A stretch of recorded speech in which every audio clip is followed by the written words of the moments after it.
Hello students, अभी हम लोग लक्ष्य टेस्ट सीरीज 10 में जो क्वेश्चन नंबर 141 है उससे आगे के सॉल्यूशन डिस्कस करेंगे।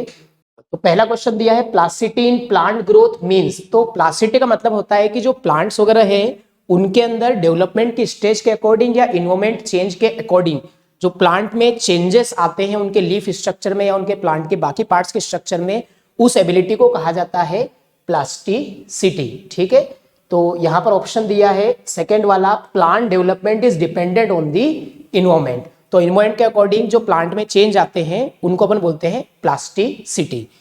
नेक्स्ट क्वेश्चन है increase in the sugar production in sugarcane. Direct question है, इसके लिए हम यूज करते हैं जिब्रेलिन प्लांट ग्रोथ रेगुलेशन का, ताकि शुगर केन के अंदर शुगर का जो कंटेंट है वो बढ़ सके। Question number 143, crypt of Liverpool. जो क्रिप्ट ऑफ लिवरपूल है वो पाई जाती है स्मॉल इंटेस्टाइन में।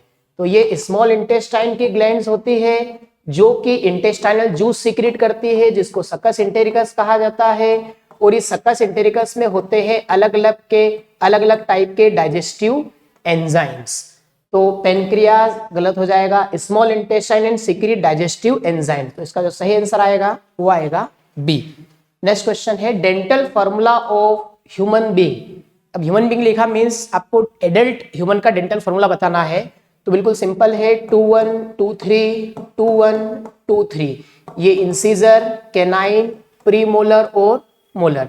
तो इसका फॉर्मूला जाएगा 2 1 2 3 2 1 एंड 2 3।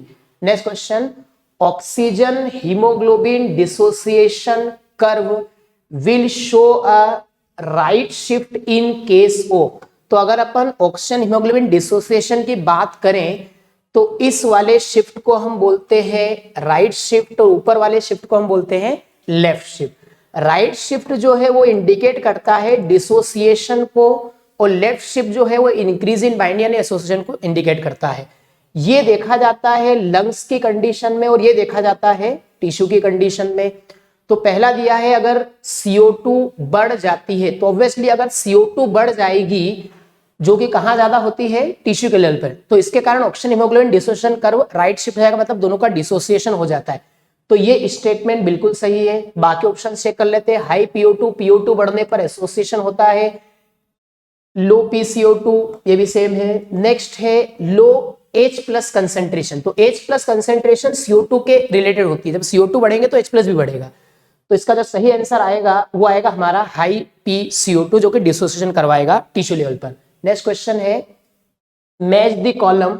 तो यहां पर आपको रेस्पिरेटरी ऑर्गन को मैच करना है। अर्थोम के अंदर जो रेस्पिरेटरी ऑर्गन है वो मॉइस्ट क्यूटिकल होती है। यहां पर आर्थ्रोपोड्स की बात करें तो आर्थ्रोपोड्स में ट्रेकिया होता है।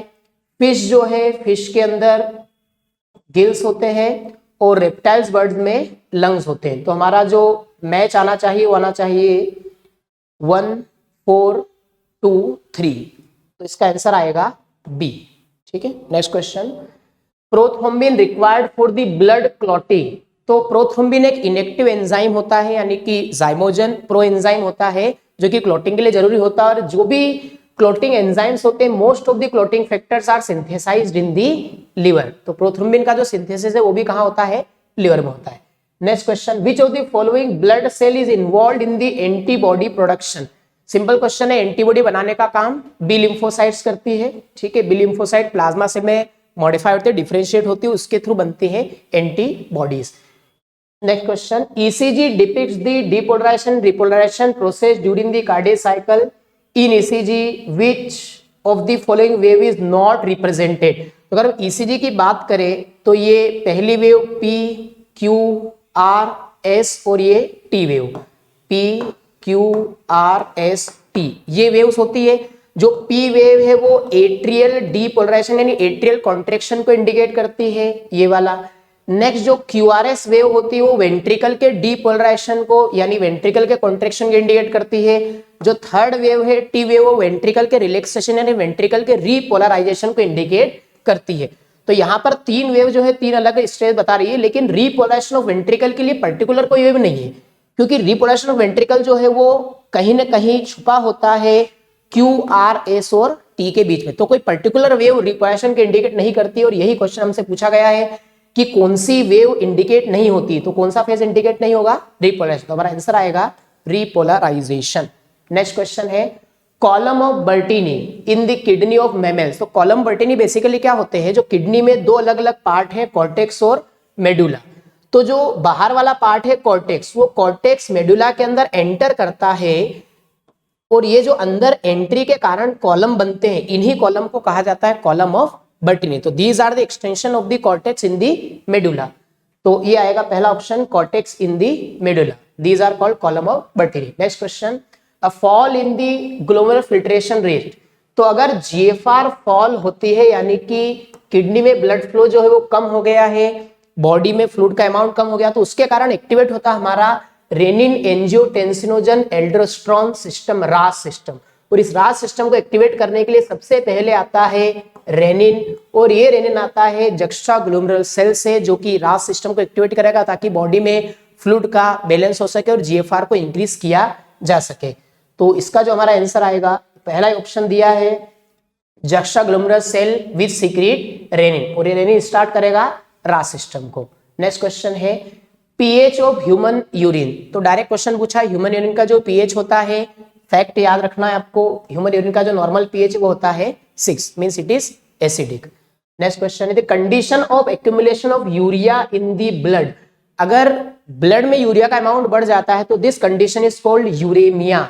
इसको अपन क्या बोलते हैं, यूरेमिया बोलते हैं। ठीक है, तो इसका आंसर आएगा हमारा C. Next question, we can produce concentrated और dilute urine and it is facilitated by special mechanism. तो हमारे बॉडी में यूरिन की कंसंट्रेशन को रेगुलेट करने के लिए, यानी फ्लूइड बैलेंस वगैरह को मेंटेन करने के लिए जो स्पेशल मैकेनिज्म होता है उसको कहा जाता है काउंटर करंट मैकेनिज्म या काउंटर करंट सिस्टम, और ये बनता है लूप ऑफ हेनले और वासा रेक्टा से। तो इसका आंसर आएगा हमारा डी।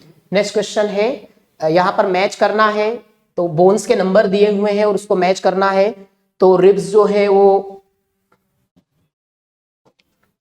12 है, 12 पेयर यानी कि 24 हो जाएंगे।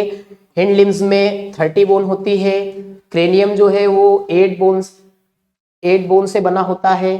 ठीक है, तो मैच कर लेते हैं जरा, ए के साथ हमारा सेकेंड आना चाहिए, तो एक ही ऑप्शन ऐसा दिख रहा है, बाकी हैंड लिम्ब में 30, तो इसका जो हमारा आंसर आएगा वो आएगा बी।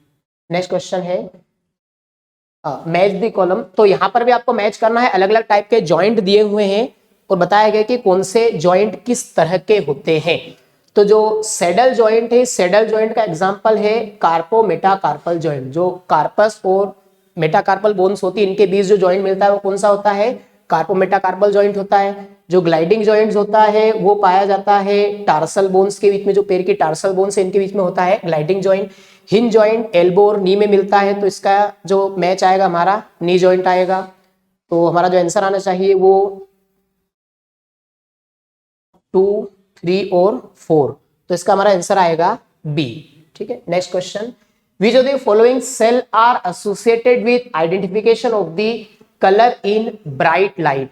तो ब्राइट लाइट विजन जो होता है उसके लिए रेस्पॉन्सिबल होती है हमारी रॉड सेल्स। ठीक है, तो रॉड सेल जो है, सॉरी, इसके लिए रिस्पॉन्सिबल होती है हमारी कोन सेल्स। तो कोन सेल जो है वो ब्राइट विजन, जिसको हम बोलते हैं फोटोपिक विजन, और साथ में कलर विजन के लिए रिस्पॉन्सिबल होती है। तो इसके लिए आंसर आएगा वो आएगा कोन सेल्स। जो रॉड सेल होती है वो rod cell dim light vision के लिए होती है। तो next question, which of the following part of the brain constitute the brain stem. तो ब्रेन स्टेम जो है बेसिकली 3 चीजों से मिलकर बनता है। इसमें आ जाता है मिड ब्रेन के साथ में पोन्स, और थर्ड पार्ट होता है मेडुला ऑब्लोंगेटा। तो brain stem is found by midbrain, pons and medulla oblongata. ये दोनों जो पार्ट है ये होते हैं हाइंड ब्रेन के। तो हमारा जो ब्रेन स्टेम बना होता है वो बेसिकली बनता है मिड ब्रेन और हाइंड ब्रेन के कुछ पार्ट से। तो इसका आंसर आएगा ए। नेक्स्ट क्वेश्चन है, human eyeball consist of 3 layer and it encloses. तो बेसिकली उन्होंने आईबॉल का कंपोजिशन पूछा है कि आईबॉल के अंदर क्या क्या चीजें होती है। तो हमारे आईबॉल के अंदर एक तो लेंस है, लेंस के आगे के पार्ट में जो है एक्वस ह्यूमर होता है, एक्वस चेंबर होता है, लेंस के पीछे होता है विट्रस ह्यूमर। तो हमारी जो आईबॉल है वो इसको कवर करके रखती है। तो क्या क्या आ जाता है, लेंस है, एक्वस ह्यूमर है और विट्रस ह्यूमर है, ठीक है। तो इसका आंसर आएगा B. Next question, diabetes insipidus. जो डायबिटीज इंसिपिडस डिसीज होती है वो बेसिकली एंटी डायूरेटिक हार्मोन यानी एडीएच के डिक्रीशन के कम होने से होती है। ये जो हार्मोन है इसको हम वेसोप्रेसिन भी बोलते हैं, और ये हार्मोन जो है एंटी डायूरेटिक हार्मोन कहलाता है, और इसकी कमी से बीमारी हो जाती है diabetes insipidus. Okay, thank you.